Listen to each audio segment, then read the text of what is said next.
I think we're ready to begin. It is so wonderful to see this crowd in this room, a room that is not often populated by such a spectrum of the public, which is really wonderful. It's great to see you all here. And I'm Diana Eck. I'm the director of the Pluralism Project here, and very pleased to have this gathering this afternoon, which we're co-sponsoring with all of the assembled models of interfaith leadership whom we have with us today. I will say one word because I want to be sure I get some students while you're still here, and that is about the Pluralism Project Summer 2018 internship.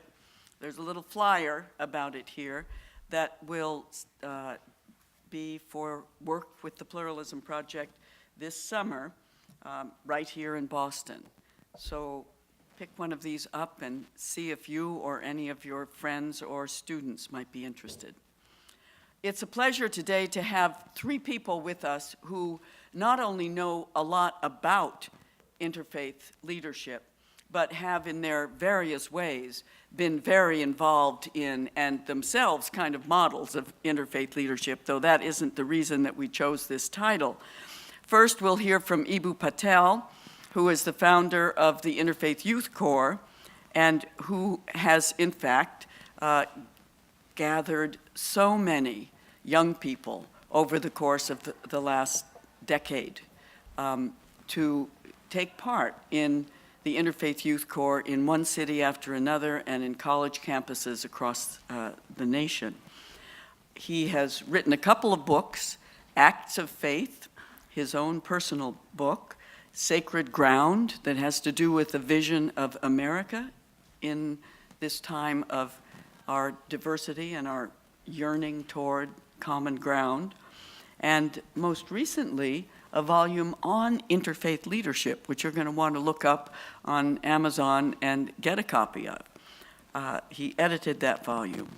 And then following Eboo, we'll hear from Jenny Peace, who is an associate professor of interreligious studies at Andover Newton Theological School. And in the context of that school, founded some time ago something called CIRCLE, the Center for Interreligious and Communal Leadership and Education. And that CIRCLE was a real inspiration and continues to be in its own way, even with the attenuation of Andover Theological School. And she is also one of the leaders of the movement within the American Academy of Religion to create a whole section on interreligious studies. And that initiative was well attended at the AAR meetings this past November. And finally, we have Or Rose, who has worked with Jenny and others for a long time, who is a professor at Hebrew College, again in Andover, in Newton, and on the Andover Newton Hill, which we continue to call it, and who has worked as a rabbi in this field of interfaith studies for a long time and co-edited with Jenny that superb book called My Neighbor's Faith.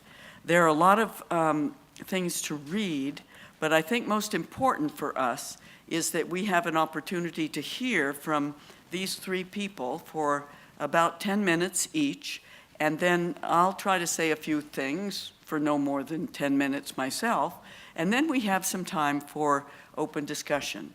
And I would encourage you, if during this time you feel as if you'd like to go back and get something to quench your thirst, there's some coffee in the back, some decaf, a few Cokes, etc.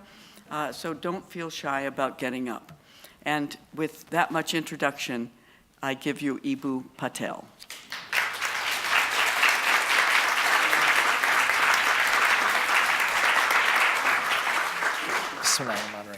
Thank you so much.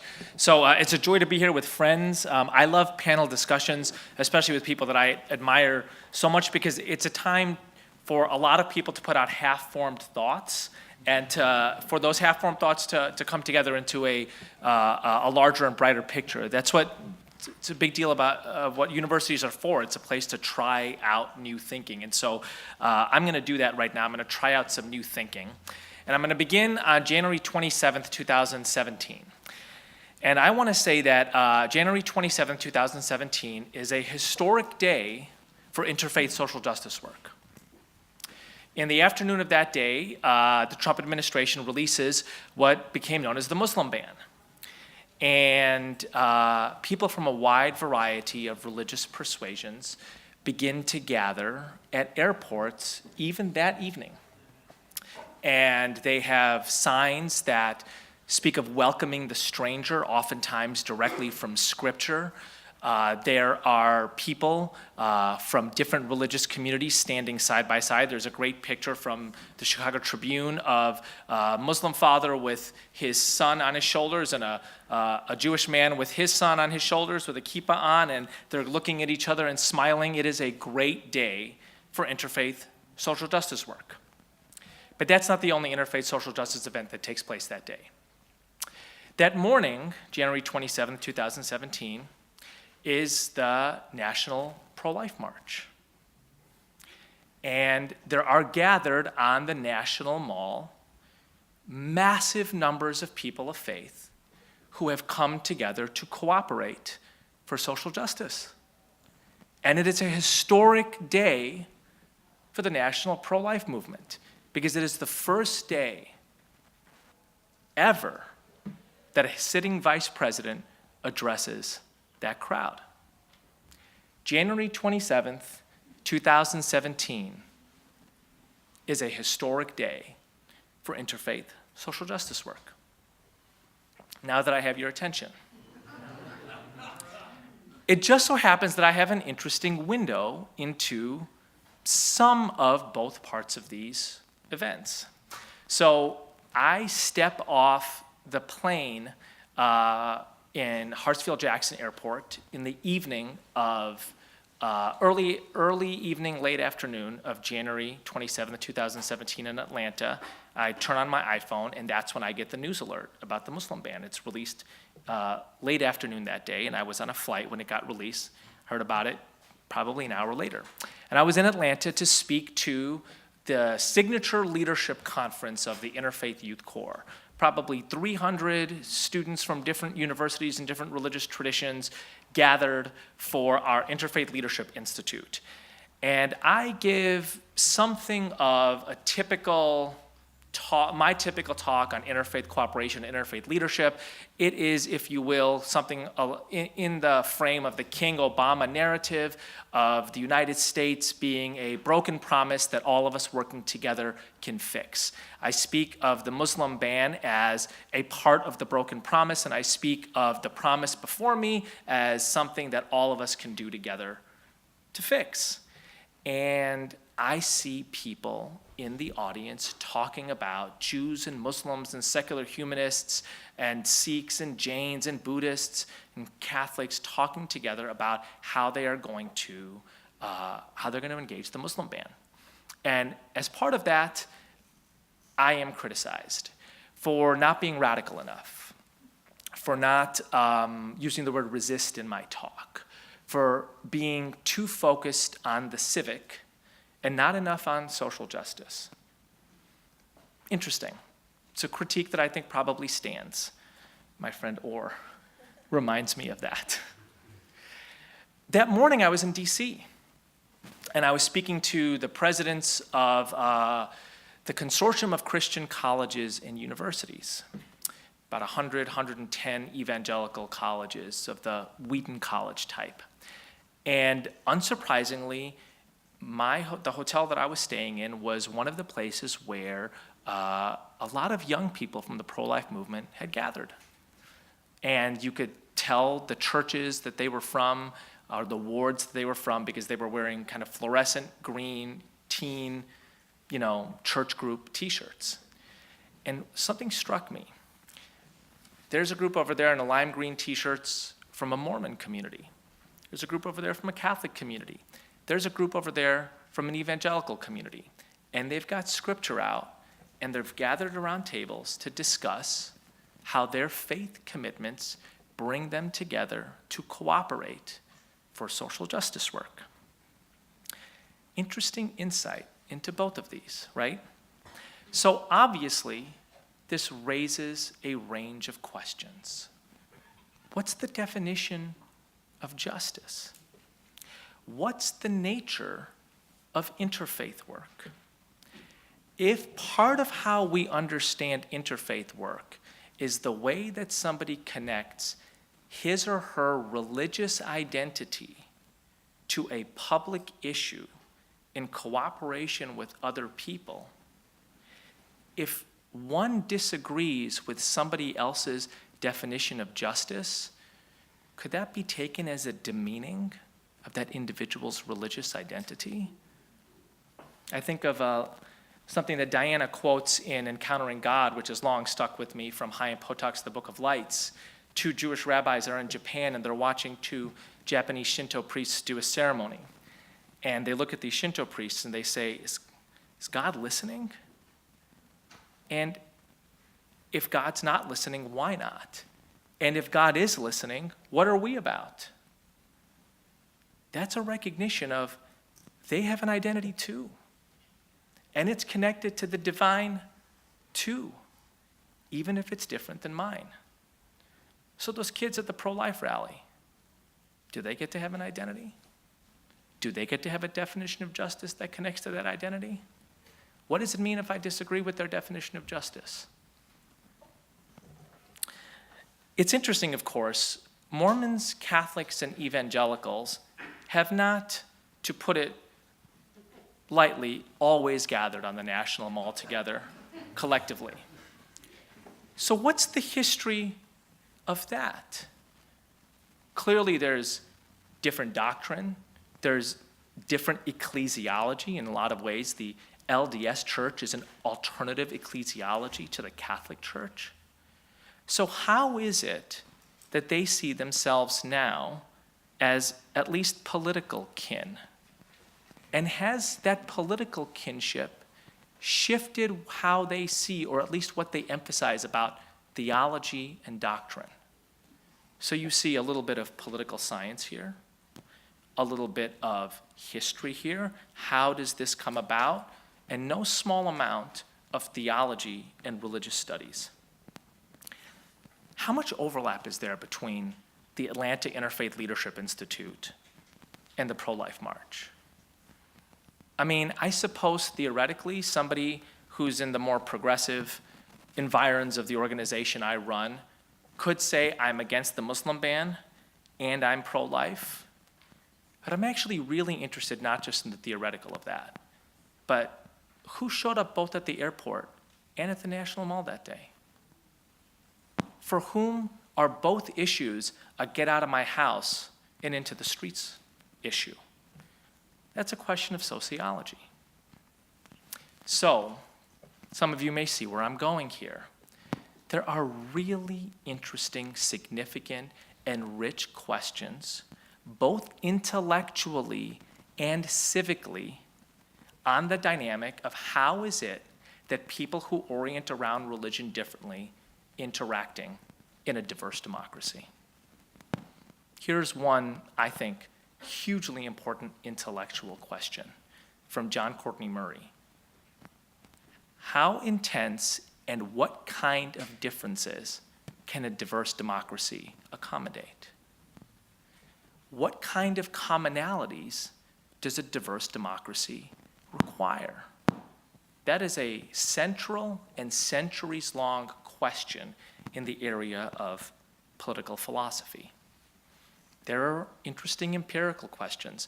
When we talk about the interfaith movement, we're typically talking about the people who show up to protest the Muslim ban. I wonder how much bigger the pro-life interfaith movement is. My wild guess is by many factors. I think these kinds of questions deserve a field, or at least a subfield.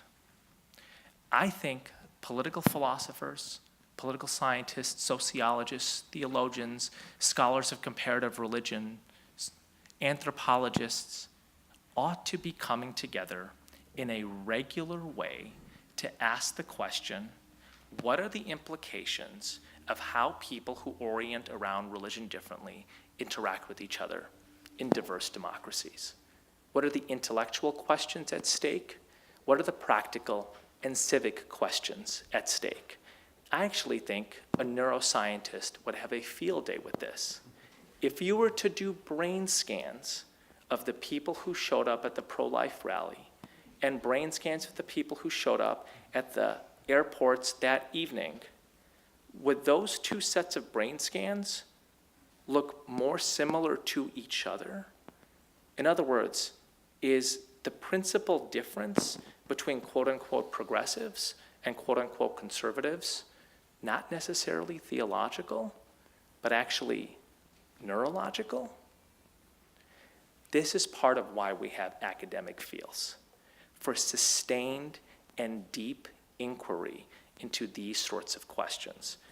I think that just like public health, just like education, just like urban studies, the area of how people who orient around religion differently interact with each other requires this kind of sustained intellectual attention. I'll give one final reason for this. Those of us who do this work, who organize the Interfaith Leadership Institutes or the pro-life marches, part of what we ought to be asking is, what should we be emphasizing and how do we do this better? My own feeling about this right now is, even as a progressive, right, somebody who is far more likely to show up at an airport on the evening of January 27th, and while I respect the people on the mall in the morning of that day, I would respectfully disagree with them also. I think the most important thing to do right now is to ask the question, if I got a dozen people from the airports on that Friday night together with a dozen people from that morning on the mall, what's the most fruitful thing I could do with that group? Thank you.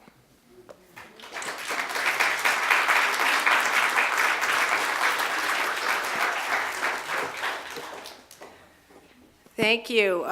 So great to be here in conversation with friends who have been friends for a long time and colleagues for a long time. And I feel like we all push each other's thinking in lots of helpful ways. It's great to have the conversation partners. And thanks to Lexi and the Pluralism Project for organizing us here, and to all our co-sponsors, our student group from Harvard, the Interfaith Forum. It's wonderful to be here. So the topic for today's conversation is models of interfaith leadership in an age of polarization. And for the past few weeks, I have been carrying this topic around in the form of a question. What is the role of an interfaith leader in a polarized age?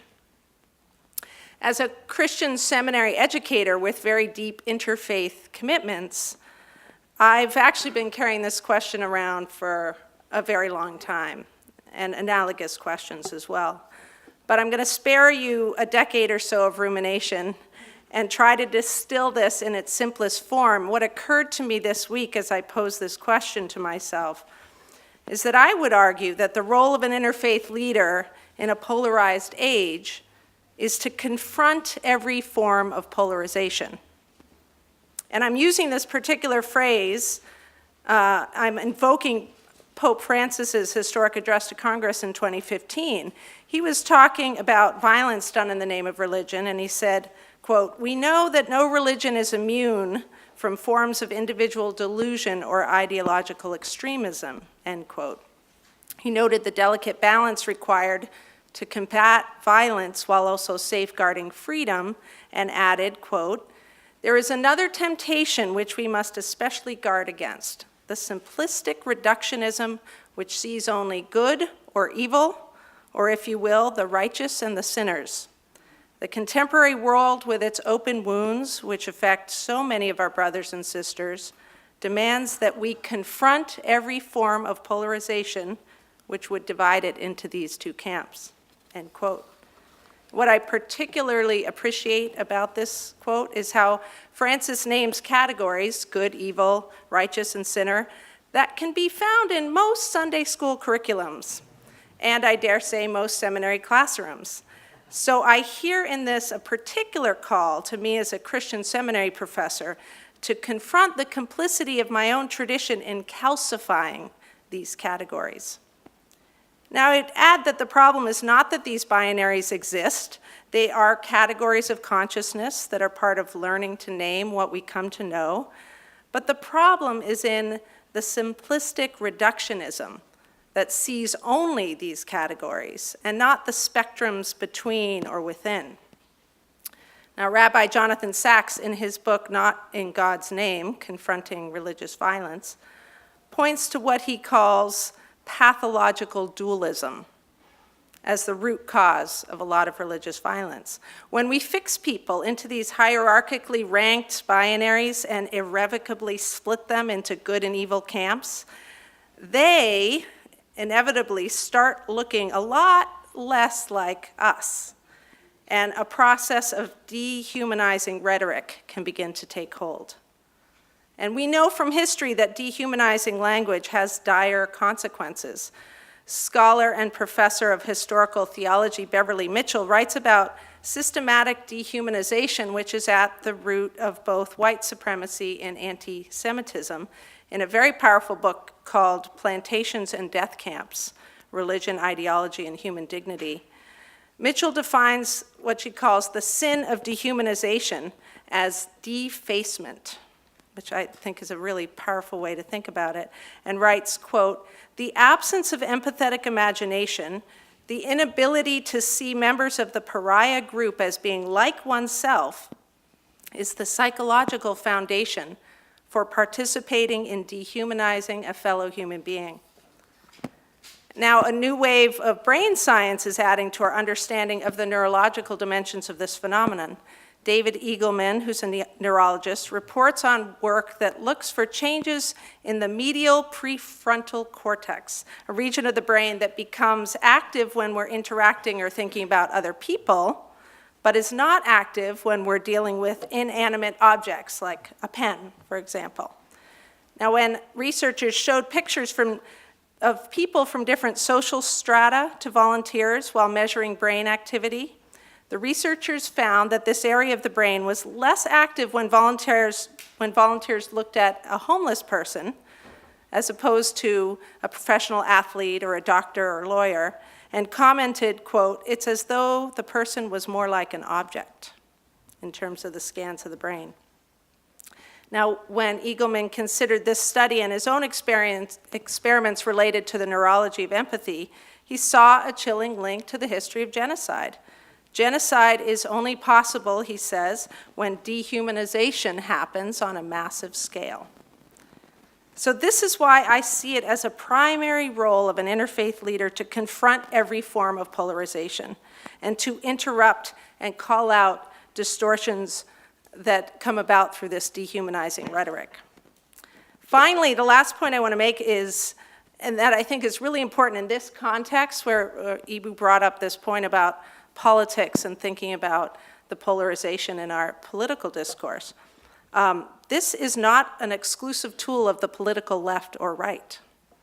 For example, in 2016, Representative Hank Johnson, a Democrat, compared Jewish people to termites. Michael Flynn, a retired U.S. Army Lieutenant General and may surprise some of you, a registered Democrat who had a short-lived appointment as the National Security Advisor in the current Republican administration, has described Islam as a cancer.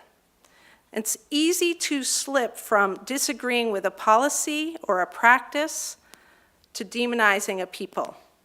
And this is the line that we must notice and refuse to cross, and call out when it is crossed. Given this, I think it's incumbent that we do this work, that we approach interfaith leadership in ways that does not create new lines of polarization and new openings for dehumanizing rhetoric. The next obvious question, of course, is how do we do this? You see, I didn't leave very much time to answer that next question. Because I think it's a question, in part, that we need to each answer for ourselves, depending on the goals and contexts of what we're doing, and that each of us on this panel might answer slightly differently. For me, as an educator, one answer is that I tend to privilege relational models of teaching and learning. like small group discussions, site visits, storytelling, the Pluralism Project's case studies, and other what I would call humanizing pedagogies. This is also why I've put a lot of energy into field building work. Interreligious or interfaith studies, I would argue, is fundamentally relational on multiple levels. With its emphasis on dismantling stereotypes, building authentic relationships across lines of difference, highlighting moments of interreligious cooperation, and building an appreciative understanding of diverse traditions, it offers tools and strategies for rejecting polarizing rhetoric or simplistic reductionism and contributing to an inclusive national ethos that is sorely needed at this moment. Thanks.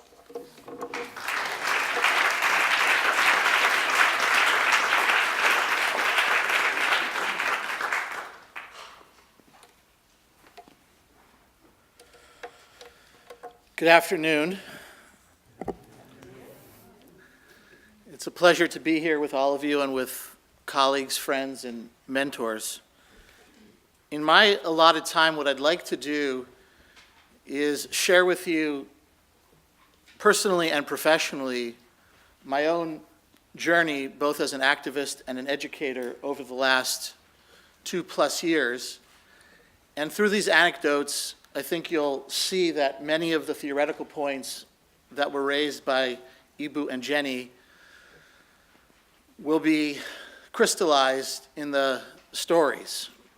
And I'm particularly interested in sharing these anecdotes as a way of trying to better understand, to think out loud with friends and colleagues and dialogue partners, the relationship that I am trying to develop internally, both as an activist and an educator, a rabbi that works in both spheres. I want to start with a brief story that some of you know, but I hope it will be helpful in framing my comments. About a decade ago, the Greater Boston Interfaith Organization was in the midst of helping to win a great victory in the Commonwealth for those uninsured. And as you might recall, thousands of people through the work of GBIO and many other organizations were eventually provided with medical insurance. And just in the midst of that campaign, the Same-Sex Marriage Act came up in the Commonwealth. And leaders of that organization literally, some of them may be in this room, found themselves on opposite sides of the picket lines and making statements publicly, both in the media and to governmental officials, about their faith-based and ethical reasons for choosing one side or the other.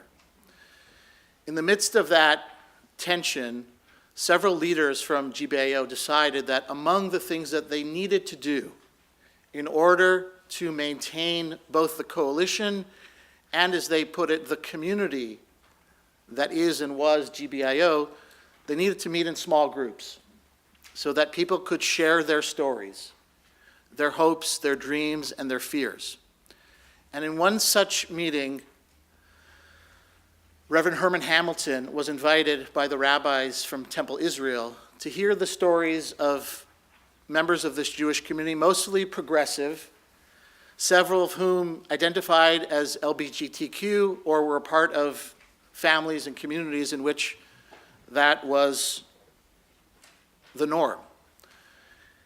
At the end of the evening, after people shared stories and there was discussion, Reverend Hamilton said to the assembled group, "When I walked in here this evening, I felt as if there was a brick wall separating you and me. And now when I leave, I feel as if there is a glass pane." And I think it's a very astute insight and something that we need to keep in mind, which is to say, at the end of that evening, Reverend Hamilton and the assembled group did not agree. But what they could do is actually see each other, which is part of why the metaphor is so powerful, and hear each other. And remember, too, that there were reasons why they were also a part of the same coalition and the same community, even as on this very important issue, they were divided. And I know from the leaders of that organization that they didn't resolve the matter, but there was a new discourse that emerged. One, simply put, that was more humane. I want to fast forward several years to the text you have in front of you. Sunday, December 11th, 2016, I had the privilege of participating in an event that was sponsored by GBIO and other local organizations. And it came together very quickly because in the wake of the election, so many people felt polarized, felt like they were misunderstood, devalued, etc. And the reason that we were able, through GBIO and other organizations, to gather thousands of people at the ISBCC for an evening program that involved a series of prayers and conversation pieces is because of the relationships that had been established over those many years, including issues that were very difficult at times to face. I want to read you two excerpts from this piece that you have at the bottom of page 1. In crafting the statement, which I was ultimately responsible for in relationship to a committee, so you can imagine that was quite a task, the words dignity and diligence were very important. You notice that the title is Out of Many One, and then dignity and diligence. And this is what we tried to articulate, imperfectly to be sure. The second paragraph. First, we must find concrete ways for individuals from different segments of society, Democrats and Republicans, Jews, Christians, and Muslims, urban and rural, citizen and new immigrant, to engage each other respectfully, sharing hopes and fears and working collectively to realize our common values and ideals. I want to read you a segment from the next section, which is the diligence paragraph. We stand firmly against all forms of bigotry and bullying in our homes, schools, houses of worship, and civic and political organizations. The quality of our democracy depends on this, that the rights and freedoms of minorities and those marginalized are safeguarded and honored. And to me, this has been an essential tension since the beginning of the Trump administration, and one, of course, that preceded it, but has been intensified, which is to say, how do we at once walk through the world with a sense of dignity, understanding that we need each other across many differences, and at the same time also insisting that there are values that require resilience, and that may end up leading me to one side of the picket line and Jenny on the other. Probably not, in actuality. It harkens back to Eboo's question about who's at the table. But that is the reality. And sometimes in my own language, in my own groping, I talk about my struggle as a progressive and a pluralist, and how to go about being a human being, a mensch, and a rabbi, and an activist, and an educator with these sensibilities in mind. I want to share with you, if you flip the page, just two concrete examples of the ways in which I've been trying with colleagues to walk this tightrope, if you will. The first is that just a few weeks ago at Hebrew College, in our annual winter seminar, we chose the topic of religious leadership in public life, balancing pluralism, justice, and personal integrity. And that was born out of the social, political, religious moment, and it was born out of this experience with GBIO. That is to say, as I mentioned at the outset, how do I bring my experiences from GBIO back into the training of rabbis and other religious leaders to be? Because as these fields emerge, I'm looking for best practices. I'm hoping to develop a language of discourse. I'm trying to understand better what should a rabbi know vis-a-vis interreligious leadership. What should he or she experience? With whom should they be in conversation? And so you just see some of the highlights from the seminar, which are many of the questions concretized that Eboo outlined so beautifully. Intersectionality, history and contemporary reflections. Dialogue training on the Israeli-Palestinian conflict.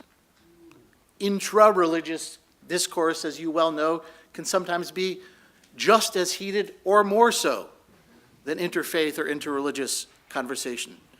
Changing the world from the inside out, which is to say, in a rabbinical school context, what does all of this work have to do with midot, with ethical, spiritual attributes, dispositions? What are the dispositions that we want to cultivate?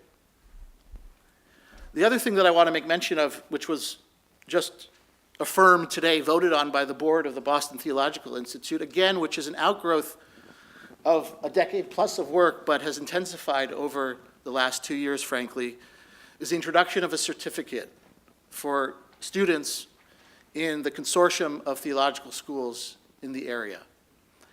And if you look at what we're asking of students to participate in, again, you'll hear echoes both of what Jenny and Eboo discussed, which is to say there are a series of core courses that we're going to ask of students to take, but in addition, to develop relationships with mentors in the field.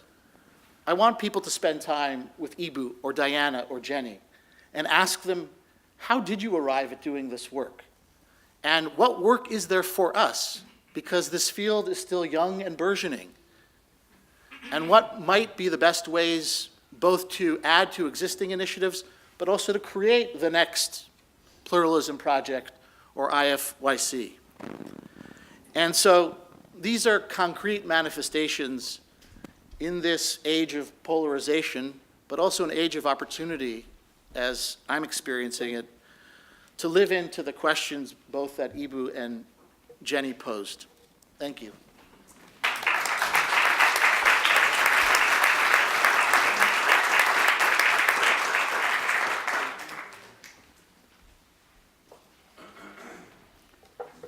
I'm not going to speak very long because we certainly have a room full of people who must be full of questions and experiences as well. But I do want to respond a bit to the question of the age of polarization and ask a broader question: is this really an age of polarization, or is it an age in which we see the incipient birth of a real pluralism? And I ask that because we know all about the polarization. We see it. It's advertised on television practically every night. And when things happen, we do hear about them. And a lot of things do happen. What we don't hear about as often is the resilience. I mean, there was a little bit of a sort of wave of excitement when the GBIO meeting took place at the Islamic Society of Boston Cultural Center in December of 2016. How often are those events, are those very, very widespread kinds of comings together, how often are those recognized as part of what is the zeitgeist of our age as well? And can that particular hope that is garnered from all of this experience steer us in a direction that takes public account of what it is that's happened? Now, I want to go back. Eboo has posed an important challenge to us, and that is, how do we think about those two big interfaith manifestations on January 27th in 2017? And we might add another manifestation to that, the one that took place on January 21st, 2017, which was the Women's March all over the country, the people who came together women and men both, but to say something important about the direction that they wanted to see our nation go. And knowing what I saw in Boston, it was not multi-religious. It was multi-religious in its own way. There were people from across the spectrum.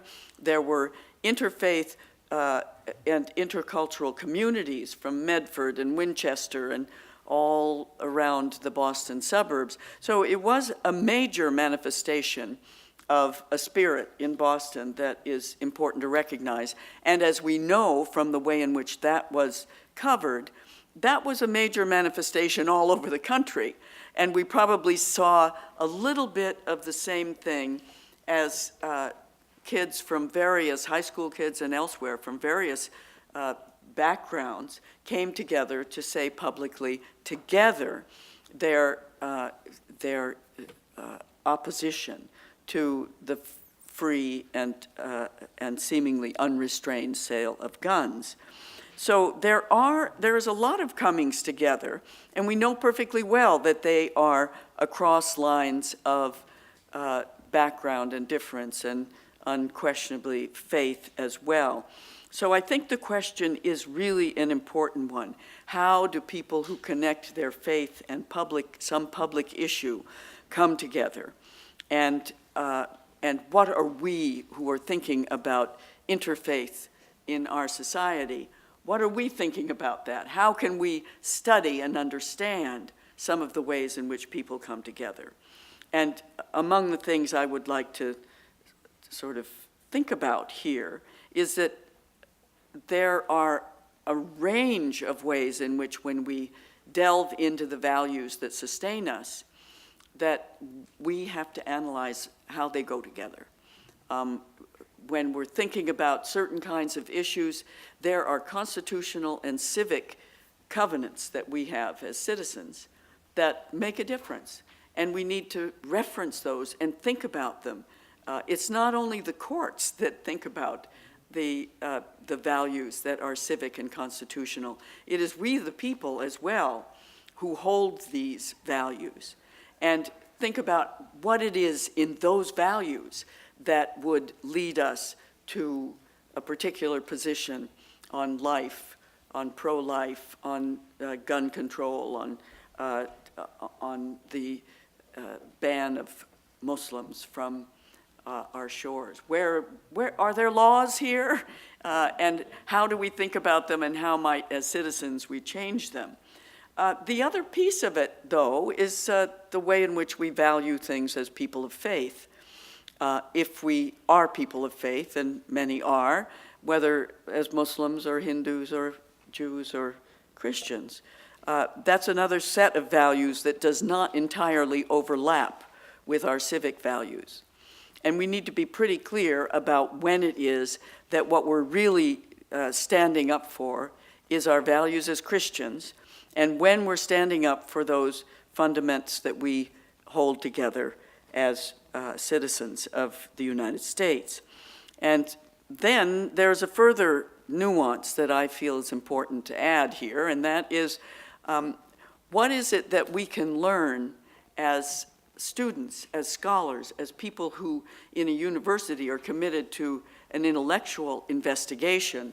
And all of our speakers have indicated that there are things we can learn, that this is a field that we need to study, that is not somehow something that is out there, for the people who are in churches or synagogues or Islamic centers and whatnot. This is actually a field of study that needs to be taken into the center of a scholarly enterprise.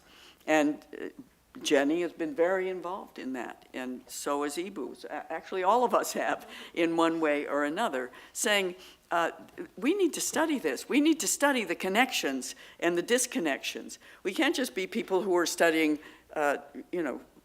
Islam here and South Asia over here, or American religious history somewhere.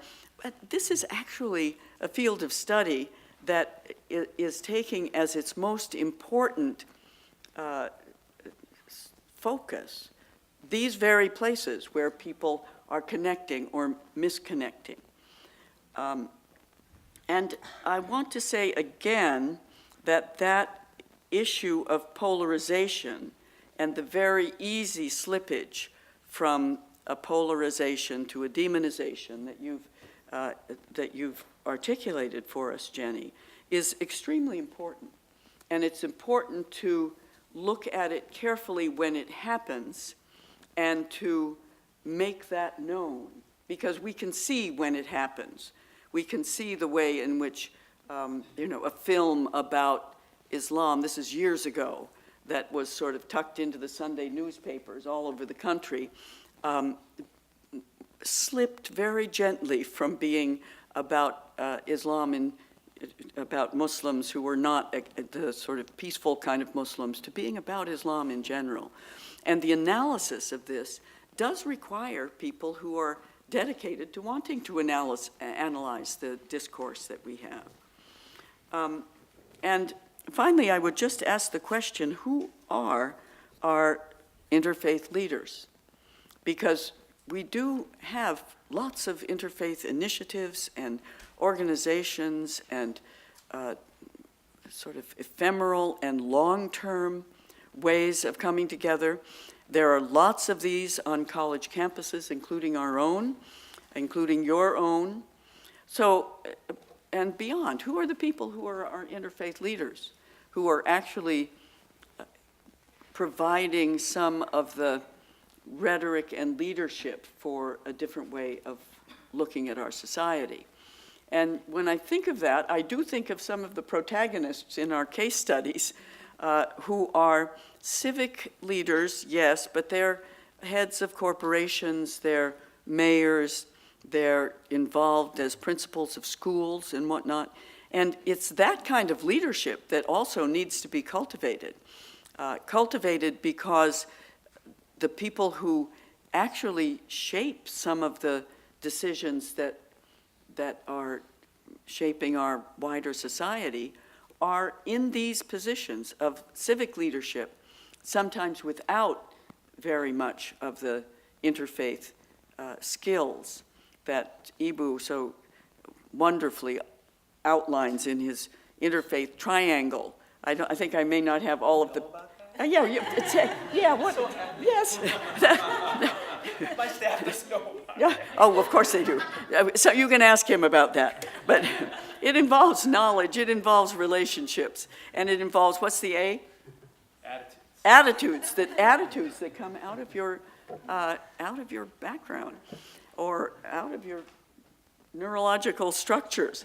So I want to stop here and say, I think we have raised, with these wonderful contributors this afternoon, some of the issues that are important for all of us to talk about.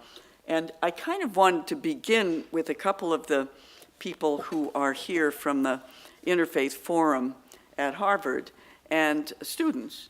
Let's start with the people who matter here, and ask Julia and Benjamin, Julia Henry and Benjamin Schaefer. I don't know who wants to go first, but I think our question is, what is most important to you about interfaith work, about the interfaith work that you do and would like to see done? So we'll just start from there, and then we'll open it up for questions, comments, and thoughts from the rest of you.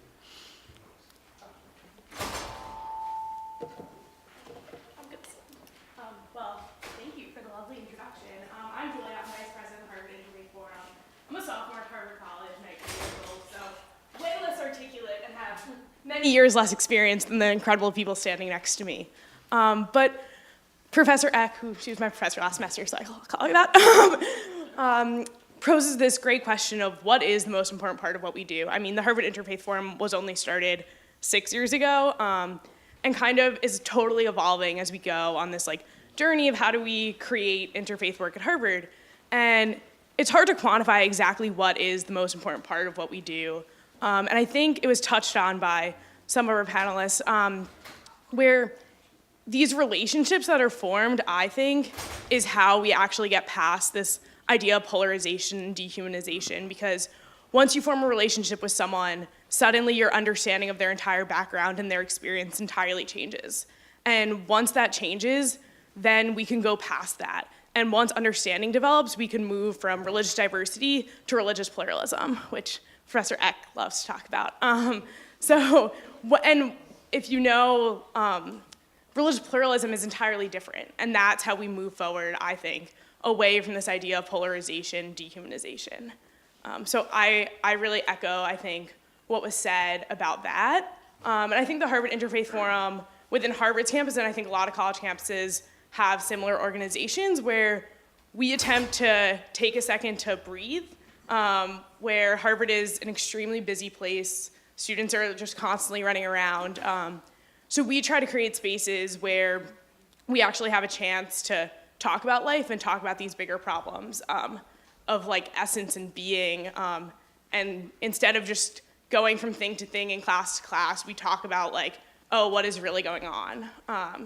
And how do we feel about that, and how are we gonna change it? And how do we actually stop and create those interpersonal relationships that hopefully then last way past our 4 years here? So I think that is the most important part of interfaith work for me, and hopefully for the Interfaith Forum here. And I think it really just lines up so well with what was being said about how do we bring that out into the world. Thank you, Julia. Ben, you want to take over here? Thank you. Just as a similar introduction, my name is Benjamin Schaefer, and I have the honor of serving as the president of the Harvard College Interfaith Forum for the 2018 calendar year. Thank you so much for including us in this. And also, Eboo, I was sitting in the audience at the Loudermilk Center on January 27, 2017, at the IFYC conference. So I was there for the pushback that you got and your speech, which I thought was incredible. And I think it was a really productive thing because my counterpart and I, who came down, landed at Boston Logan Airport around 11:55 p.m. that night as groups were organizing at Logan Airport to protest what was going on. So we're kindred spirits in that regard. And I think this actually gets to a question of what Rabbi Or used the metaphor of the bricks to the glass. And then I think the question that Eboo raised was, what do you do with 24 people, half, and you split that group in half along lines of extreme, probably, ideological difference. And that's at least where I thought you were going with the question. And I think something that's so important for my conception of interfaith leadership, of interfaith work, is service. Because I think it's easy to host a conversation and say, where do we agree? Awesome, we agree. Let's pat ourselves on our backs for agreeing, affirm that we've agreed, and then set up a meeting to agree again. That's great, but where do we go from there? And I think something that I would like to see the Interfaith Forum do and other interfaith organizing groups on college campuses, but beyond colleges, is acting. And I think that's, Eboo, where you were going. And it's so important to say dialogue is great, dialogue is awesome, but there's so much need, and how can we, as a collective, even if we don't agree, address that need? And what do you do when you all get together, the Interfaith Forum? Like, if I were to drop into Interfaith Forum, what would be happening there? We have, actually, thanks to Professor Eck, we have dinner every other Wednesday night in Lowell House. You have topics for that dinner? Yes, yeah. Such as? So, I haven't been, so this is a real question. Right. So they used to talk about sex and different perspectives thereon, or that. Our dinners are often thematic, and sometimes holidays are helpful in planning what we want to talk about. Our Feasting on Faith director is actually here, so he could tell you more about that. But I will say that we talk about anything from interfaith and relationships, both platonic and romantic, to interfaith and gratitude, and how we engage our spiritual, religious, and ethical identities with larger things that are going on in American Great. culture. Thank you. I think we're ready. We can take a couple more questions. Then I'm going to give a chance to our panelists to respond to each other as well. And if you have a question you'd like to pose to any of these people, then please identify that. And when I call on you, identify yourself. Stand up and say who you are. Yes. Thank you. I'm Rabbi Jeff Faust from Bentley University, part of our Spiritual Life Center. I think the questions and the issues today are wonderful, the way we're raising issues. And we're also raising the question about what's working, not working, best practices. And so we're also, so I'd like to turn it back then to ask the question. We're also involved with the ISYC, and I know you're talking about different academic studies and different groups. A lot of people here are involved in these efforts. So I'd like to put it back in terms of the sharing, what's happening on research and sharing about what's working and not working. Yeah, let's get a handful of those questions, because that's an important one. We're all going to want to weigh in on that. What's working, what's not working? Yes, in the back with your hand up. Hello, my name is Nirubin. I'm an alum from the Kennedy School, and I work for the World Bank over in Indonesia. I'm from LA. I actually just flew in from Indonesia on Friday because I just wanted to make sure to make it to this event and some other things I have to do down here. But one of the questions I have is, so I took a divinity school course, the Transformational Leadership and Spiritual Development course, about 2 semesters ago. And this was before I graduated. And one of the problems I'm still grappling with over in Indonesia is for someone like myself who has no background in interfaith leadership whatsoever, but who's trying to at least help solve the problem of Jewish-Islamic relations in the largest Islamic country in the world, 4th largest country in the world, G20 economy, but who really doesn't have the tools, let alone the social support within the country. So I know this is a fairly broad question, but at least a sort of 101 or tips on even just starting these types of processes would be somewhat helpful. Thank you. Thank you. We may have some people who can give you a few tips there. Yes.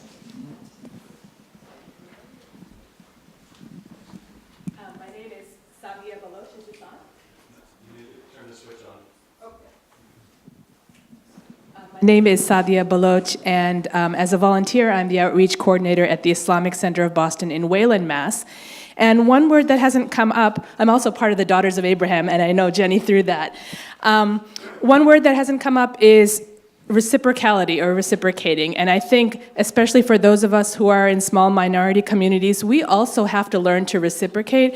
And I wanted to say that on December 11th, 2016, there was another very large interfaith gathering that happened in Wayland, outside our mosque, where 1,000 people showed up in support of our mosque because we had gotten a hate letter a week before that. 1,000 people from the surrounding communities. It was absolutely amazing. But it taught us to think about what would happen if this happened across the street at the temple or at the church down the street. Would we show up with that much fervor? And it's something that we have to learn because we love getting, support, but the smaller communities, I think, are going to have to learn to reciprocate to keep things going.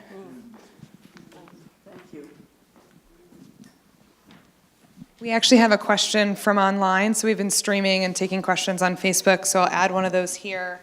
This comes from,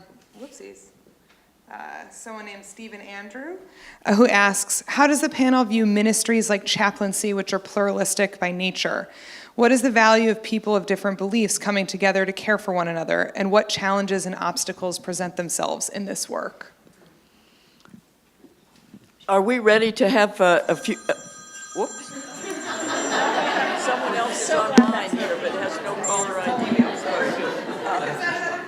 Yeah, I think so. Would any of you like to take one of those questions or more?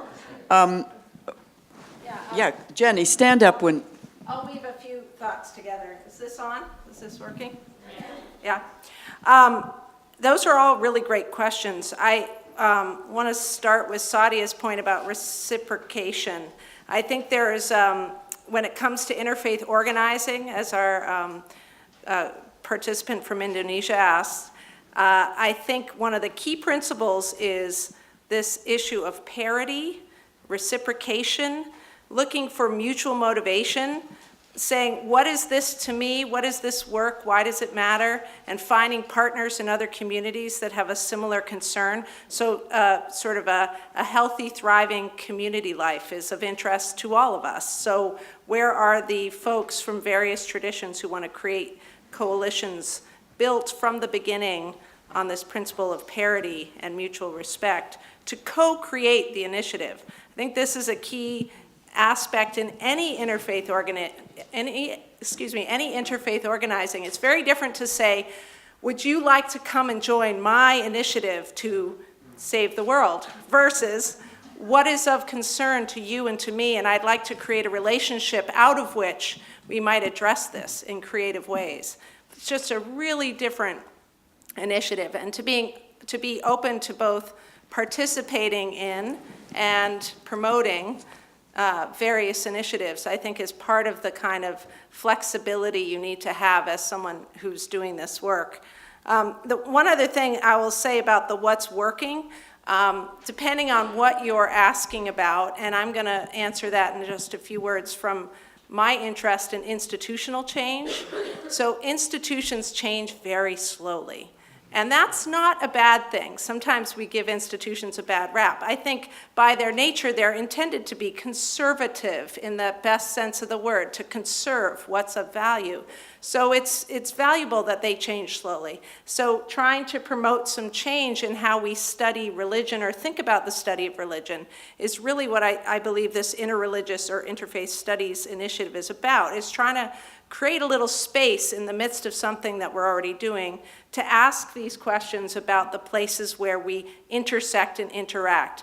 Those questions just don't get automatically asked. If you go into a PhD program in Jewish studies or in Islamic studies, you're not necessarily honing in on those moments of interaction. And we feel like there's a lot of need and a lot of value to carving out a little more space where those intersectional moments from multiple kinds of ways of thinking of that word get the first level of attention. We think that's something that would be of value. So I'll hand it off to my colleagues, but I wanted to make a few points. Thanks. Yeah, you should have a pretty good pulse on what's working and what's not. Is this piped in? You can take that. Is this piped in? Yep. Okay, great. All right. So I think the answer to the question, what's working, is what do you want to achieve, right? And I think is actually, if we were to do an exercise where, there's maybe 100 people here, if everybody had 5 minutes to privately write down on a slip of paper what they hope interfaith cooperation achieves, be interesting to see the overlap in those slips of paper, right?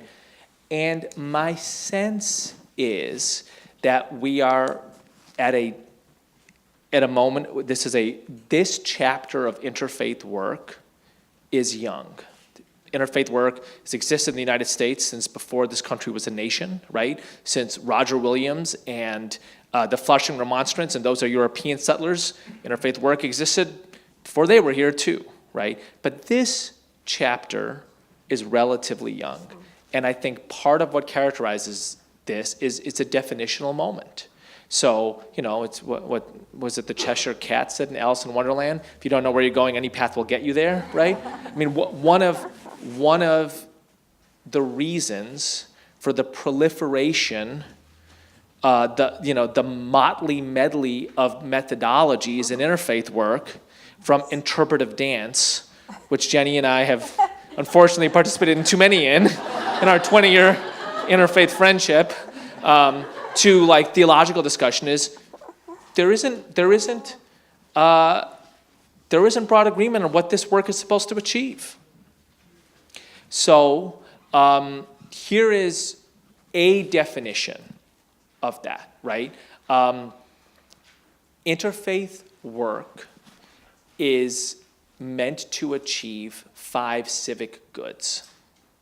It is meant to reduce prejudice and increase understanding.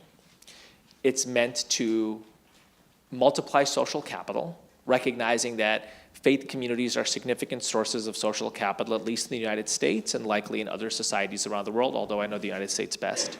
It's meant to strengthen social cohesion. It's meant to support the continuity of identity groups, which is to say that interfaith work is meant to, and thank you for Diana's pioneering work on this, strengthen Methodist identity, not dilute it.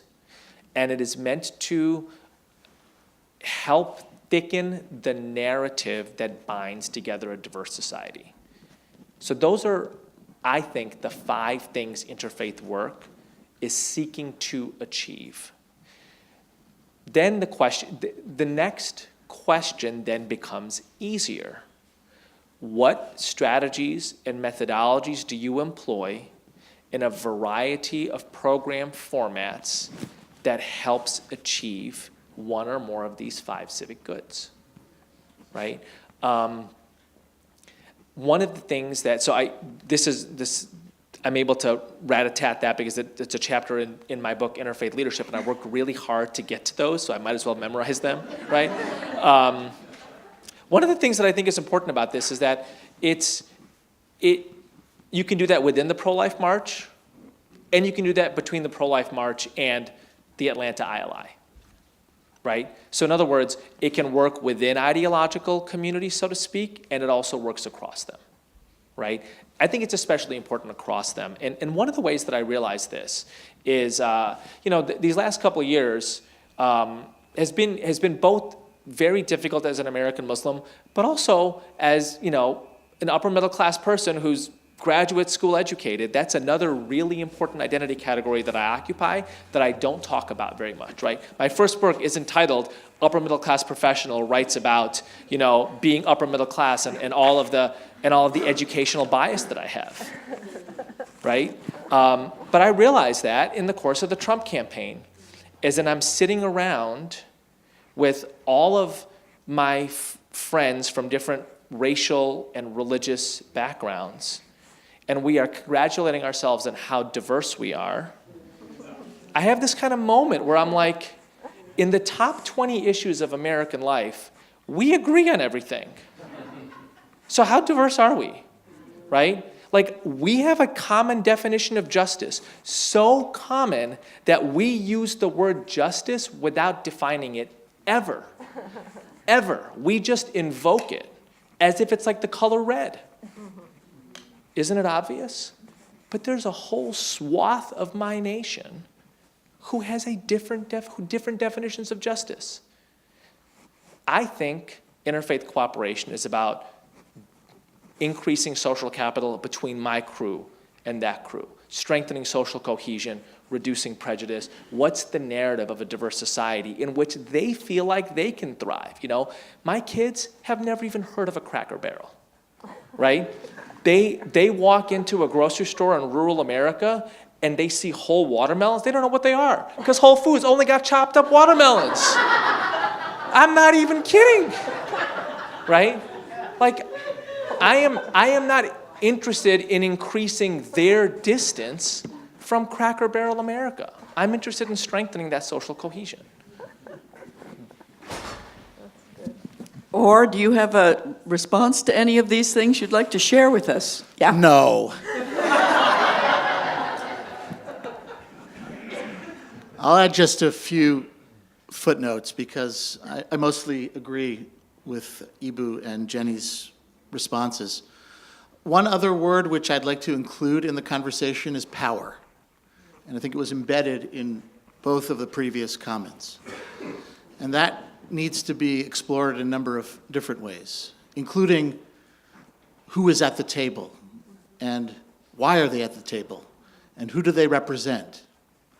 So, one example of cracking open that question without knowing a lot about your context is, what is your sphere of influence and sphere of power? And it's something that Eboo and I have talked about a lot over the years. Where can you make a difference? And with whom can you make a difference? And I would also add to that that you should think about winnable achievements from the world of community organizing and Saul Alinsky, because the work is hard and ongoing. And so as you think about why you are doing what you're doing, as Eboo said, and how you're going to do it, also thinking strategically about what is step 1, step 2, step 3, where is this leading us, and how do we gain momentum? Momentum in different ways. That is, if you start with 3 fairly like-minded people, one of your aims might be that you broaden the conversation, even if in some ways, externally, right, they appear to be different, etc. But that's an important term. And it goes hand in hand, of course, with another term that's been bandied about, which is intersectionality. Again, who is at the table? Who do they represent? Who is not there, and why is that so? Because we live in a world of tensions, I would also say you need to start where you are. And again, here, Eboo, you've been very helpful when you've said in the past, singing the song of the choir that is present and singing it repeatedly is important, because those are the people that are already committed, and they need to be tended to, and they need support. And we need together uplift, even as you're trying to reach out and broaden the conversation and the activities. But you want to begin with a core of people that are, of the willing. Another comment that I would make vis-a-vis what is working, and here I'll just speak about the sphere which I know best, which is in the training of religious leaders and specifically of Jewish leaders. 15 to 20 years ago, there were very few places where rabbis, cantors, educators were being offered various kinds of educational opportunities, whether formal or co-curricular, to engage in these questions. And now at virtually every one of the major Jewish seminaries in the United States, there's some form of interreligious or interfaith or multi-faith activity. And I'm looking at some of the older rabbis in the room who are nodding their heads. And one of the things that I want to say too regarding this is that some of my great heroes and sheroes are people like Abraham Joshua Heschel and Martin Luther King Jr. and Ruth Messenger and Diana Eck, all doing this work, by the way, in different ways. And so as we're working on definitions, I would also add, let's not flatten the discourse or the imaginal horizon in which people are doing this important work. But none of these people had formal training in interreligious dialogue, activism, organizing, etc. And so I feel passionate about what Jenny described as institutionalizing this kind of work. It can't be left either to nuts like us or virtuosos like the people I mentioned, who, because of their daring, compassionate spirits, are going to cross boundaries that most other people will not cross. And of late, I've been studying the work of one of my beloved and much lamented teachers, Rabbi Zalman Schachter Shalomi. And I don't know how he worked up the gumption in 1962 to seek out Thomas Merton and to make pilgrimage, as he understood it, in biblical and rabbinic terms, to Gethsemane in order to pray and dialogue with the older Merton. Most people are not going to do that. So how now, as we develop this iteration of a field, do we learn from those experiments and our own experiments, which is why I chose my own experience to share with you, and think about how you weave that into the fabric of religious educational leadership, in my case, or civic leadership in the work that others do here. Thank you, Or. I want to respond just for a moment to the gentleman who asked the question about Indonesia, because actually there are some pockets of people in Indonesia. Indonesia has its own motto of sort of coming together as one. Forget exactly how it's. Yes, there you go. And it is, it's a very multiple, vastly multiple society. There are academic centers like our own at Yogyakarta that are trying to take up this question of how we think about interreligious relations in that context where Islam is so enormously powerful, and in which other religious traditions, even if you're thinking constitutionally, are scarcely accorded rights. And there is the Center for Islam and Pluralism too. I mean, these are not vastly known places, and yet they reach out to us, to those of us who are doing this kind of work elsewhere. We haven't actually got to our online question about chaplaincies, but it is certainly true, and both Jenny and Or have raised that. You might think about that so our online questioner doesn't get too discouraged. But the idea of an interfaith chaplaincy, well, I mean, every single hospital in the United States has you might say, an interfaith clientele, patient population, even service and medical population. And how do the people, Or talk about this for just a second, because I know you've had some good experience. So in the spirit of relational conversation, I'm going to call on at least one or two of my colleagues who are in the audience who I know well enough to embarrass.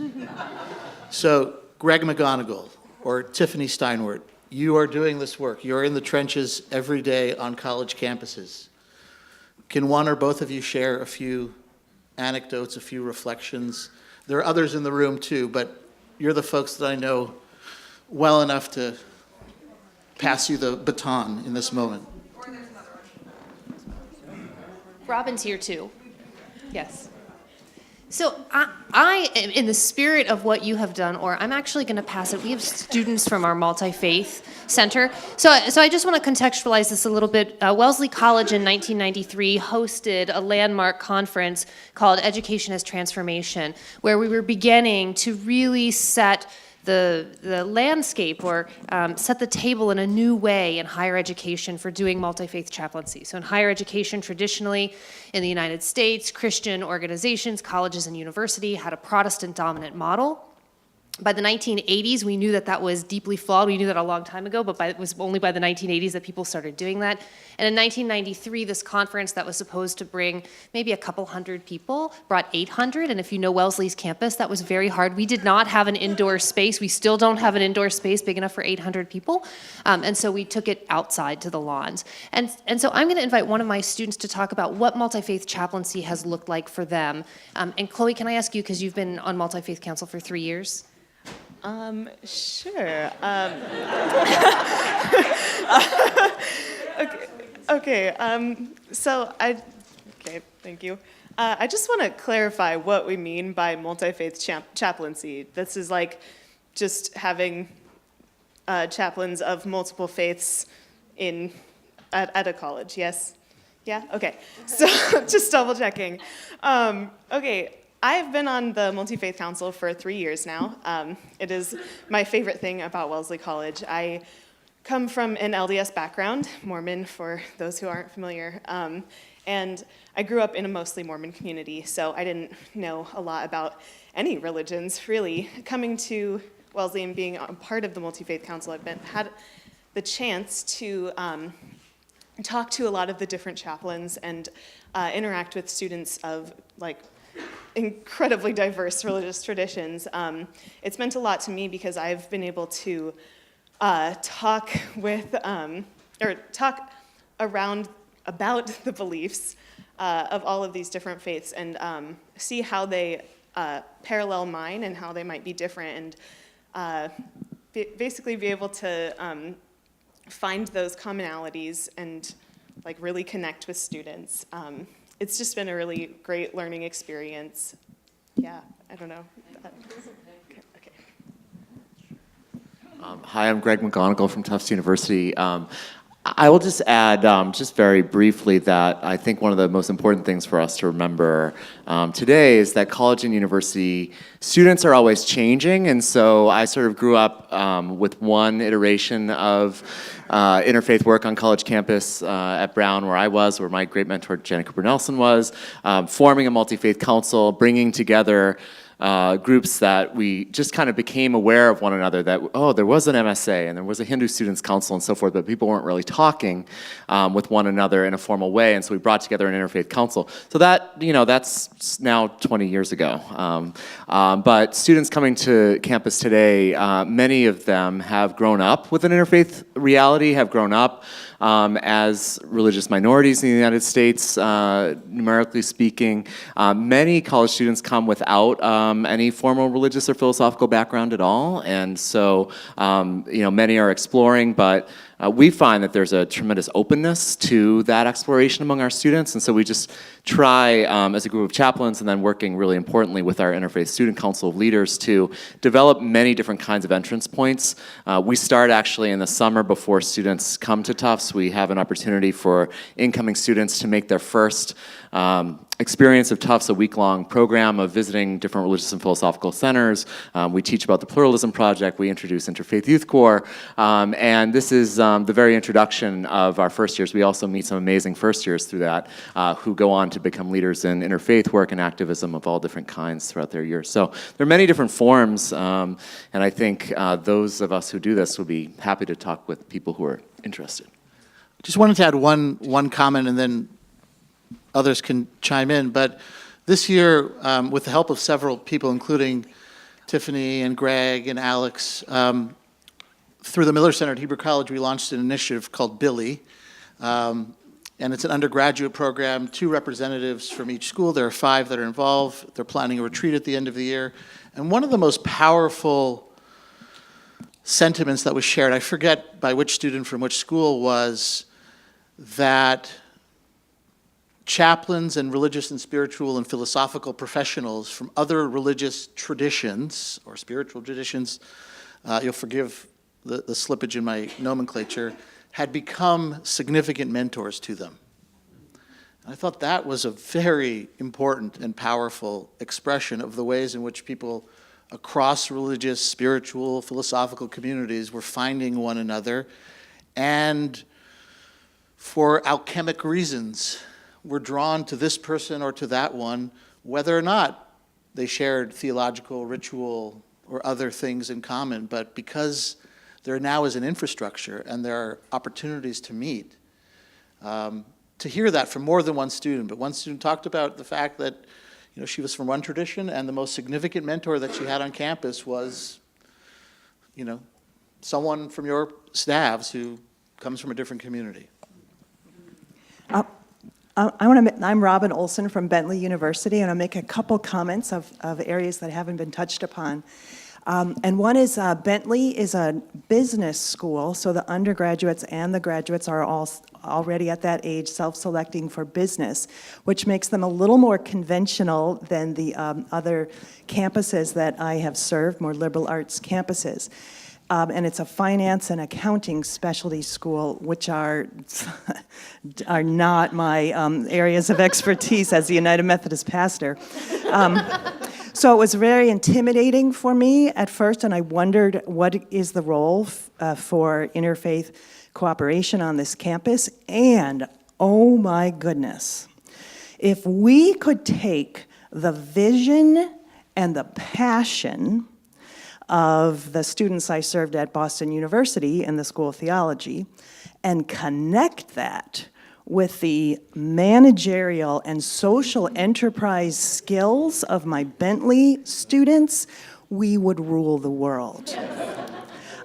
There is just so much in this unique connection that we're discovering.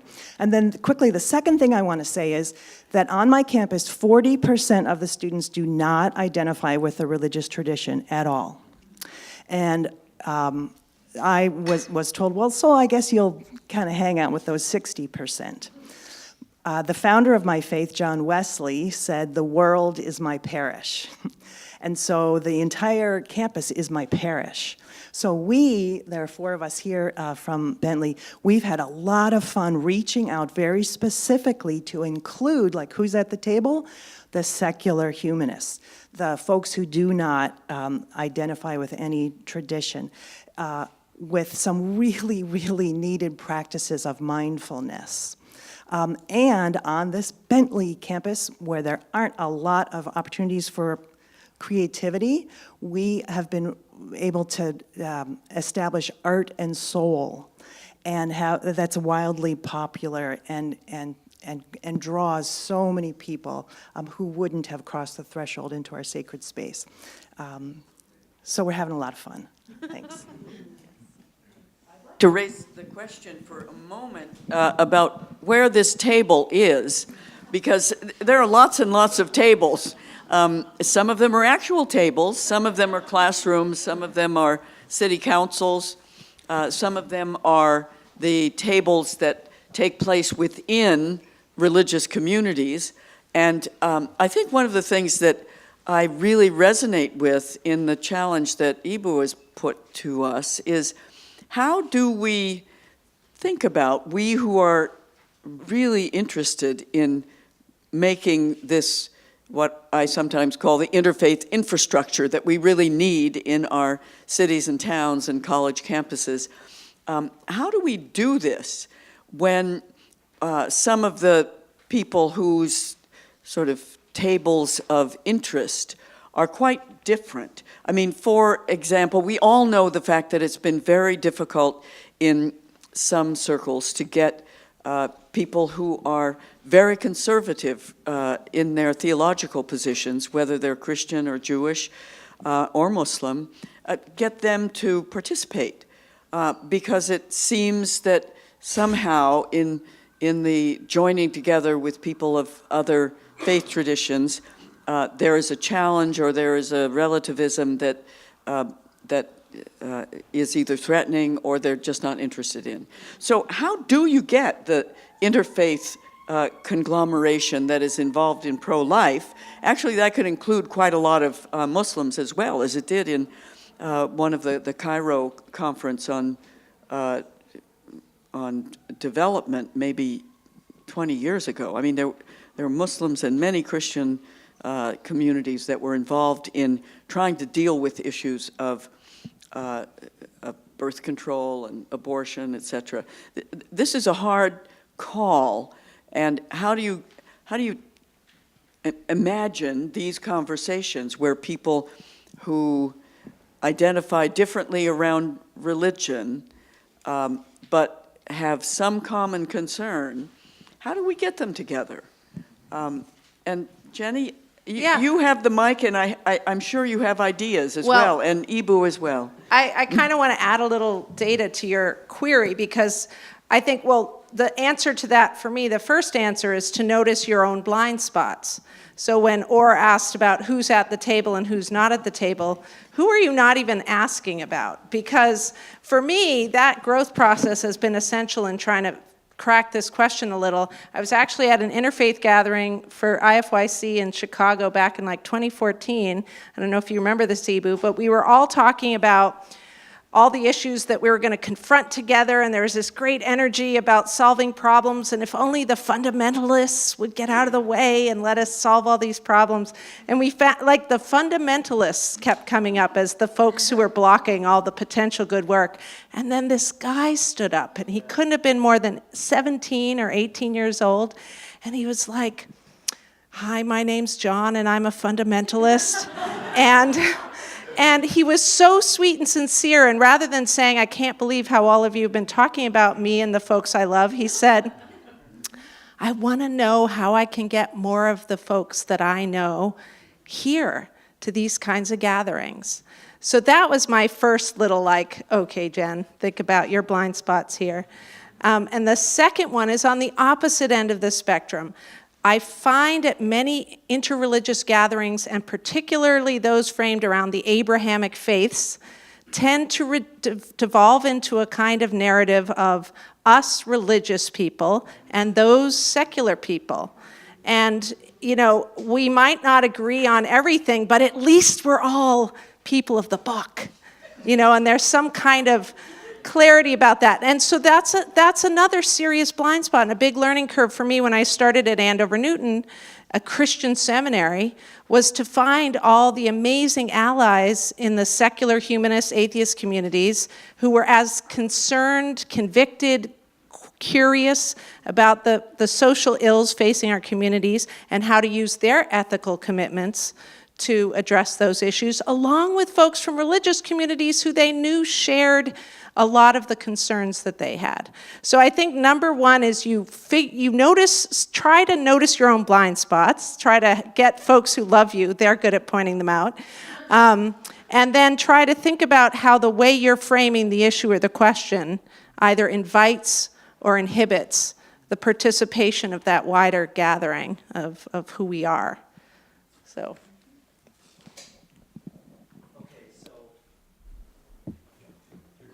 By saying that I had a handful of half-formed thoughts.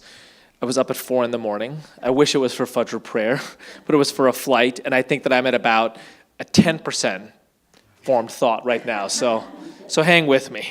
So I'm going to try to put two things in conversation here, right? One is, what's the relationship between interfaith activity and interfaith studies as a scholarly field? And the very smart professors who are very skeptical of interfaith studies would say what Benjamin is doing, what the folks at Wellesley are doing, that's great, but you don't need a field of study to have student roundtables on interfaith and gratitude. It's not bad to have a faculty member there who, knows religious scripts in 4 languages to enrich the discussion, but you don't need to have an academic field on that, right? I think that that's legit. Right?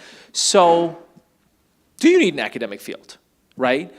Would a field of study that sought to have a relationship with practice, if you will, make the practice better, right? What could be some analogies for this? I mean, I opened up by saying public health, education, all of these are spheres that at some point in human history were done with relatively little institutional organization. They were done informally, right?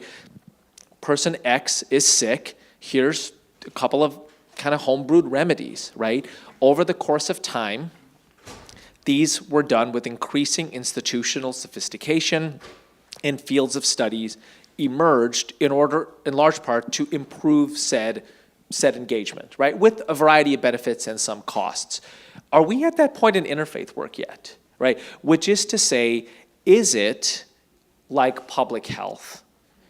Is it, which is, you can, if you take, for example, a particular cholera epidemic in Bangladesh that Atul Gawande talks about, you can know an awful lot about the disease that is cholera, an awful lot about the body, but have and you can even know what the cure is, but not have any idea how to encourage a population to avail itself of the treatment, right? So there's probably different fields that focus on, biology probably focuses on a dimension of this. Epidemiology focuses on another dimension of this. Part of what public health as a field is about, the folks here at the Harvard School of Public Health, they study and they teach about if there is a cholera epidemic in a population, how do you get that population to avail itself of the treatment in a variety of different kinds of settings? Right? Is there an analogy to be made to interfaith work? And, of course, one of the questions is, in the cholera epidemic, the stakes are really clear. What are the stakes in our work? Are they worthy of a field? Right? Are they worthy of a field? So that would, Dean Hempton left before I asked him if he would assign a budget to this field. Maybe a tenure-track professorship. But if somebody sees him, ask him that, right? Right? Look, there wasn't always a field called comparative religions. There wasn't always a center for the study of world religions. Sometime in history, somebody was like, hey, this thing matters. And it matters because it is an important area of study, and also it will help us do a set of things better, and there are high stakes around those things. Can we articulate that for our work, right? So here's my second, the second area here is, Jenny, to just thicken the story you told, that the person that young man was responding to was Rabbi David Saperstein, who's a major dude in our world, right? And at that time, he was serving as ambassador to religious freedom in the State Department. So he had a really senior position, right? And this was like this was a 14-year-old high school student, right? He was like a 14-year-old high school student. And here's what's interesting to me. Our language was, how do we get the quote-unquote fundamentalists involved, right? So I was in Utah a few years ago, and I gave a talk outside of Provo and a talk in Logan. And at both places, the audience was like 1,000 people, right? Yes, you know, right? And I'm like, this is unbelievable. Like, you know, LDS folks show. And somebody was like, oh, you should have seen how many people were here when Robert George came to speak. It's a conservative Catholic intellectual from Harvard, right? And it occurred to me, Robert George comes to speak about his view of same-sex marriage, which is shared by no small part of the population in Utah, and like 5, 8, 10,000 people show up. And they're asking, how do we get the progressive Muslims involved? Right? I mean, part of what I find almost hilarious about the way we talk is as if we have the majority room, right? As if like there's this handful of people out there that we want to bring in, like, and it's like there are 1,000 people, Mormons, Catholics, and evangelicals, at the pro-life march for every one person involved in progressive interfaith work. By massive numbers, that is the larger interfaith field. By massive numbers, right? And if you think about the Peel Conference and John F. Kennedy in 1960, if you think about the United States government fighting a quasi-war against the LDS Church 110 years ago, if you think about the LDS community viewing itself as an alternative ecclesiology to the Catholic Church, it is stunning to think that this is a political kinship group. In other words, the lines of difference that set crosses is massive, right? And one can trace this through history. One can trace a moment of deep schism and then a moment of kinship. That's fascinating, right? One can count the numbers. So I wonder, what do we do with this? And I am just not sure that the best answer is, if I was just better at convincing you about my ideology, you would come to my table. I'm just not sure that's the best answer, right? You know, Orr's son is one of the, top 100 hockey players in New England, right? And one of the things I love, you know, you get it from his dad. I think, and you know, Orr and I will talk about this. We're very good friends, and he'll say, "Look, you know, I spent weekend days with guys who own used car lots, and like are proud Trump voters. Can't imagine why anybody wouldn't be. And my 12-year-old is like, you know, passing them the puck for hat tricks." I honestly think America is built on that. America is built on the civic associations that bring progressive rabbis who advance healthcare for all together with Trump voting used car dealer owners to say, you know what matters most here is hockey. And I don't know what side of the picket line you're on, right? But whatever side of the picket line you're on, I will not let that cancel out us forming this hockey league together. And maybe hockey's not your thing. So how about hospitals, right? I mean, imagine this scenario. Heart surgeon walks into a 2-person heart surgery, sees her fellow heart surgeon putting away his road gear, dressing into the scrubs, and sees a Make America Great hat. She says, I can't perform heart surgery with you. I just can't do it. I mean, how do you have a diverse democracy unless people are able to disagree on some fundamental things and work together on other fundamental things? And part of what I want to posit about interfaith work is it's not centrally about getting people who I ideologically disagree with into a more progressive tent, proud as I am about being in that tent. It is centrally about creating a form of civic health that allows people of different ideologies, principally ones whose ideologies are based on religious identity, to continue to be able to do things together. That was a 20% thought. Or did you want to respond a little bit or add to this? And we have another couple of questions. Yep. I'll try and be brief, which is not easy for me. The first thing that I would say is that within my sphere of work, which is primarily the training of rabbis and religious leaders, it is clear to me that there has to be a shift and that we need to analyze, as I said before, best practices. And so one of the questions that we're facing now at Hebrew College is how to introduce courses on Christianity and Islam, and what are the best ways of doing that? That is, how much time should our students dedicate to learning about classical sources or contemporary trends, knowing that they're already engaged in a very intensive learning process. But we just feel like they cannot become rabbis without knowing something about Christianity and Islam.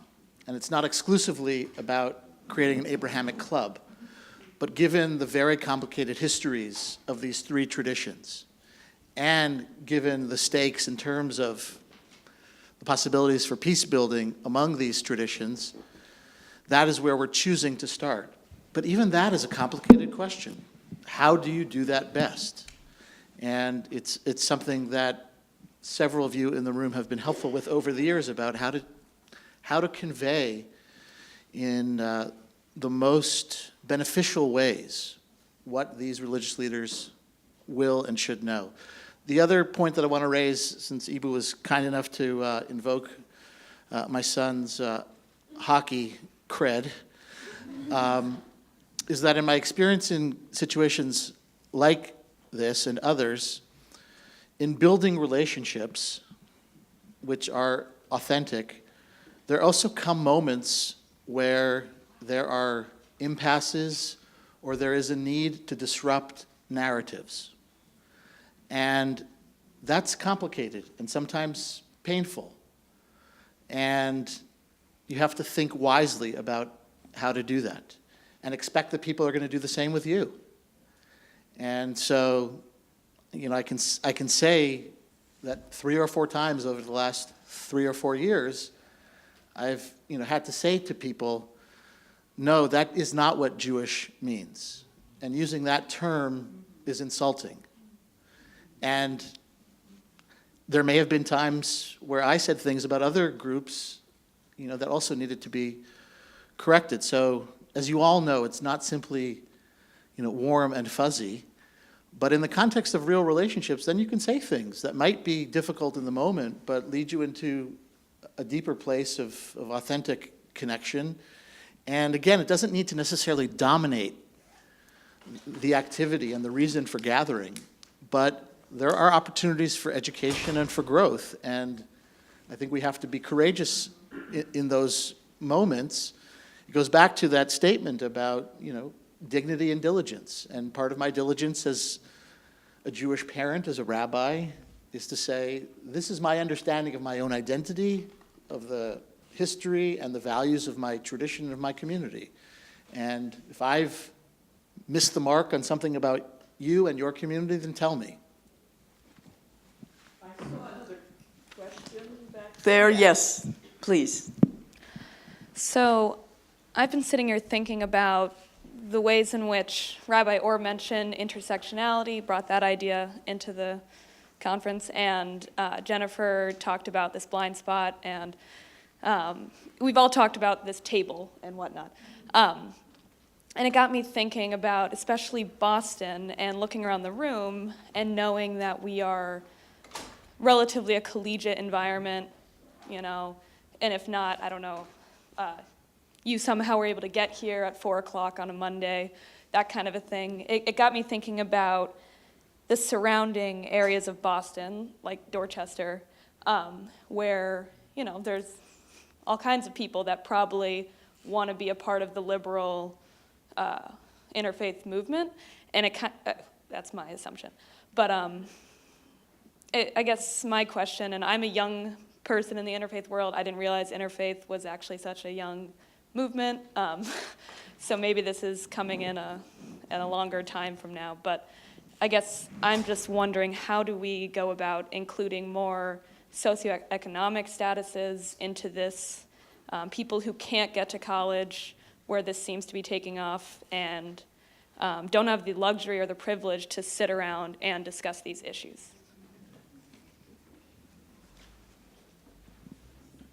Thank you for that question, just for asking one of the hardest ones last. And I wish we had some more response to that. I do think our schools, especially when you look at the demography of our schools in Boston, there is ample opportunity for leadership because the students come from every part of the world virtually, and from socioeconomic circumstances that are intersecting, and who don't have a great deal of knowledge of the backgrounds of the people with whom they go to school.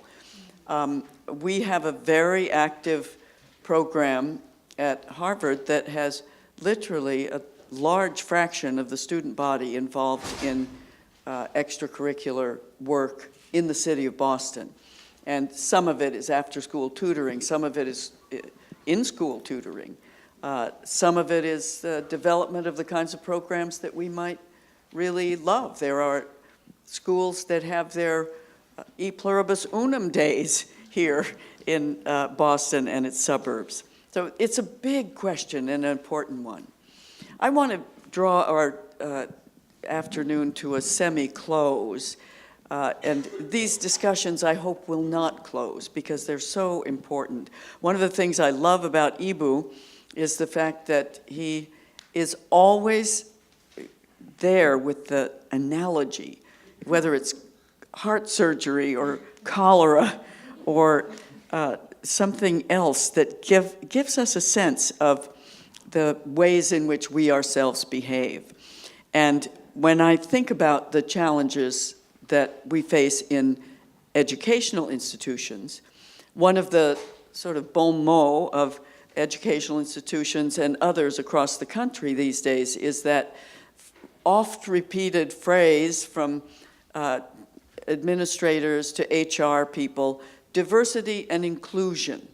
What does that mean, really? It means that this issue of diversity is on the map of institutions, of no matter what kind of institution, of educational institutions, of civic institutions, of service institutions, of the training of people institutions that almost never include religion in the form of diversity that they feel is worthy of diversity training. We all need to be thinking about that. I do think that as an educator, one of the things that is most important in education, and I would affirm all of these are good principles you laid out here of what should we want to do, reduce prejudice, build on social capital, the ways in which we create things together, social cohesion, strengthening identity, and thickening the narrative that binds us together. And the one place that I want to sort of complexify that wouldn't be news to Eboo or any of our other educators here is that strengthening our identity also means the challenging of our identity. It means the self-reflection that is critically a part of what it means to go to college or to be educated, to be able to think about oneself in the presence of others.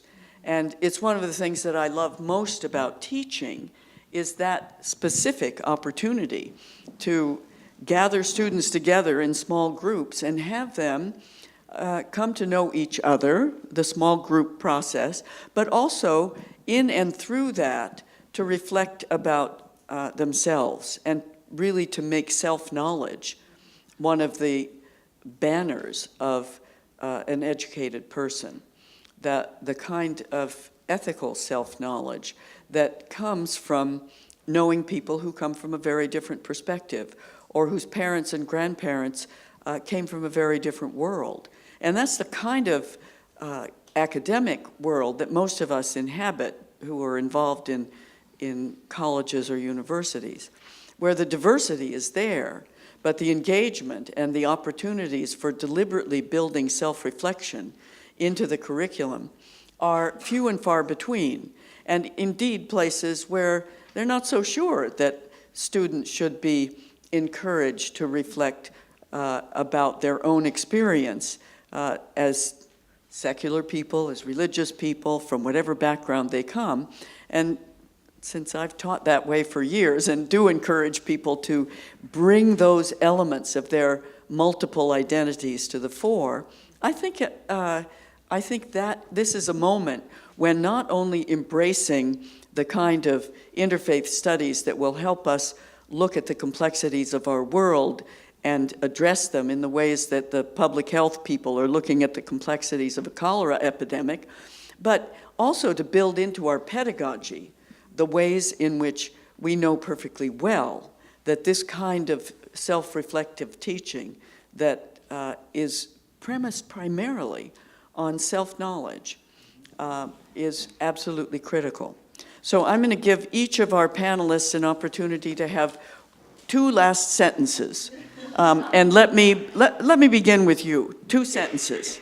You begin over there. Okay, I'll begin over here. Oh gosh, I'm not sure I have 2 last sentences, other than to just say what a pleasure it's been to have this conversation. I've been gaining new ideas as we've been talking. I hope you all have been gaining new ideas as we've been talking. And I think that's the point of this kind of dialogue, not to sort of solve or answer any of these questions, but to get this lively exchange going. So just a note of gratitude to my fellow conversation partners. Thanks. Give that to Or. Okay. Ditto? Ditto. I love it when he does that. Okay. But he can't be ditto. Right. Go ahead. So my two favorite lines about this kind of work these days is diversity is not just the differences you like, and diversity work isn't rocket science, it's harder.